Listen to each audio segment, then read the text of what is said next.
जय माता दी दोस्तों, जय बजरंगबली। स्वागत है आपका हमारे YouTube चैनल अभव्या वर्ल्ड में।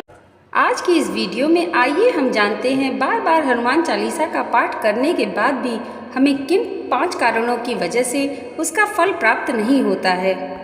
दोस्तों, जैसा कि हम सभी जानते हैं कि श्री हनुमान जी इस कलयुग के सबसे जागृत देव हैं और आज भी वे इस पृथ्वी पर सशरीर अपने भक्तों के कल्याण के लिए विचरण कर रहे हैं, क्योंकि उन्हें अजर अमर रहने का वरदान मिला है।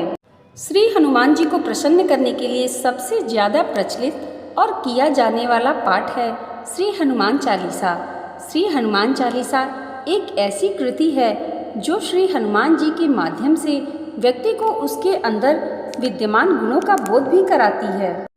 इसके पाठ और मनन करने से बल बुद्धि जागृत होती है। श्री हनुमान चालीसा का पाठ करने से व्यक्ति खुद अपनी शक्ति, भक्ति और कर्तव्यों का आकलन कर सकता है, लेकिन कई भक्तों को उनकी निरंतर आराधना के बाद भी फल प्राप्त नहीं होता। वे नित्य श्री हनुमान चालीसा का पाठ करते तो हैं, पर उन्हें प्रभु की कृपा प्राप्त नहीं होती है। ऐसा क्यों होता है? ऐसी कौन सी गलती हो रही है आपसे जिससे आपको श्री हनुमान चालीसा का फल नहीं मिलता है? तो आइए जानते हैं 5 सबसे बड़े कारण के बारे में जिसकी वजह से आपको श्री हनुमान चालीसा पढ़ने का लाभ नहीं होता, या यूँ कह लीजिए कि प्रभु की कृपा प्राप्त नहीं होती। दोस्तों, इसका सबसे पहला कारण है प्रभु से एक चित्त न होना। कई लोगों को एक आदत होती है कि पूजा या ईश्वर का ध्यान करते समय वे दूसरों ही विचारों में खोए रहते हैं। कोई अपने बिजनेस के बारे में सोचता है और कोई अपने रिश्तों के बारे में। लोग अपनी ही दुनिया में खोए रहते हैं, पूजा और जप का सिर्फ नाम ही करते हैं। अब आप ही कहें, अगर हम प्रभु से एक चित्त नहीं होते, हमारी भक्ति में दृढ़ता नहीं है, हम सच्चे दिल से भक्ति नहीं करते हैं, तो भला प्रभु अपनी कृपा हम पर क्यों करेंगे? हम अपने विचारों को बंद नहीं कर सकते, लेकिन ध्यान या मेडिटेशन करके हम अपने विचारों पर कंट्रोल अवश्य कर सकते हैं और एक जगह ध्यान केंद्रित कर सकते हैं। इसलिए सिर्फ हनुमान जी ही नहीं, किसी भी देवी देवता का कोई भी पाठ क्यों न करें, अपने मन को प्रभु के प्रति समर्पित करें। आप जो भी पाठ करें उसका महत्व समझें, सच्चे हृदय से पाठ करें, फिर देखिए प्रभु की कृपा आप पर जरूर होगी।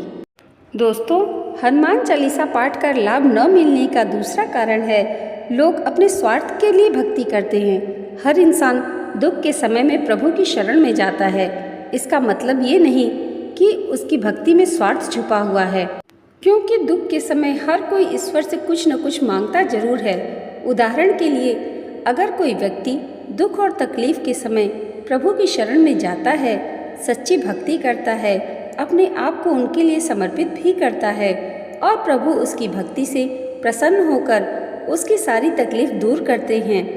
परंतु सब कुछ अच्छा होने के बाद अगर वो व्यक्ति प्रभु से दूर हो जाता है, पूजा पाठ और सच्चे मन वाली भक्ति को बंद कर देता है, तब जाकर आप कह सकते हैं कि उसकी भक्ति में स्वार्थ छिपा था।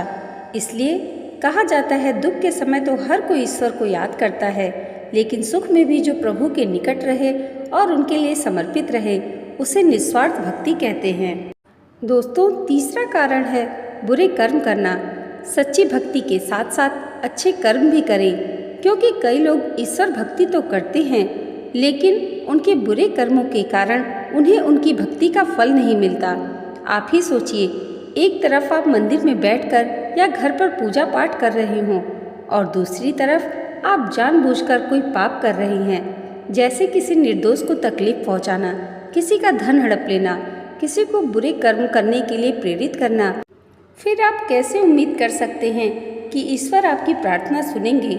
एक बात जरूर याद रखिए, ईश्वर ना दंड देते हैं ना माफ़ करते हैं। कर्म का फल हमारे सुख दुख का कारण बनता है। दोस्तों, अगला कारण है संकल्प पूरा न करना। जब हम तकलीफ में होते हैं तो उस तकलीफ से बाहर आने के लिए हम हर तरह के प्रयास करते हैं।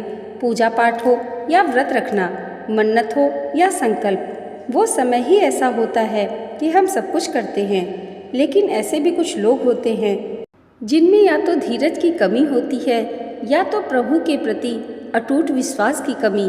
या फिर उनका मन ही कहीं भटक जाता है या फिर आलस्य के कारण, जिसकी वजह से प्रभु के सामने किया संकल्प भूल जाते हैं या अधूरा छोड़ देते हैं। ऐसा बिल्कुल भी ना करें, अपने संकल्प को पूरा करें। हाँ, अगर घर में सूतक हो या फिर महिला भक्तों को कोई परेशानी हो, वे सूतक खत्म होने के बाद अपना संकल्प जारी करके पूर्ण कर सकते हैं। दोस्तों, हनुमान चालीसा पाठ के फल न मिलने का 5वां कारण है नियमों का पालन न करना। दोस्तों, कई लोगों की एक सबसे बड़ी समस्या होती है कि वे कभी भी हमारे शास्त्र में बताए गए प्रभु भक्ति से जुड़े नियमों का पालन नहीं करते।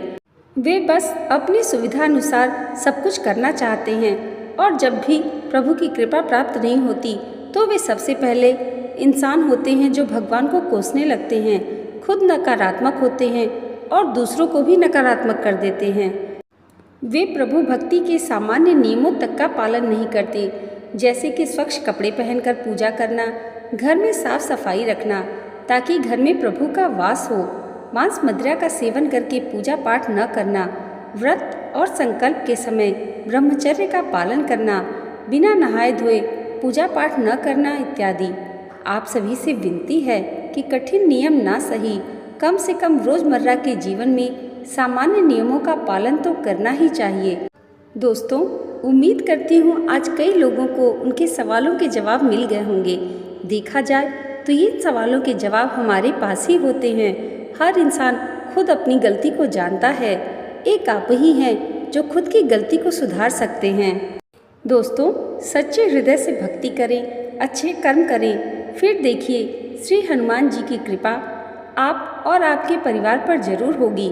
हमारे बजरंगबली बहुत ही दयालु हैं, वे अपने भक्तों को कभी दुखी नहीं देख सकते, वे आपकी सहायता जरूर करेंगे। दोस्तों, आज की ये वीडियो अगर आपको अच्छी लगी हो तो कमेंट बॉक्स में जय बजरंगबली जरूर लिखिएगा और इसे लाइक और हमारे चैनल पर पहली बार आए हैं तो सब्सक्राइब करना मत भूलिएगा। प्रभु श्री राम के परम भक्त हनुमान जी की कृपा आप सबके जीवन पर ऐसी ही बनी रहे, इसी मंगल कामना के साथ मिलते हैं अगले वीडियो में। तब तक के लिए जय माता दी, जय बजरंगबली।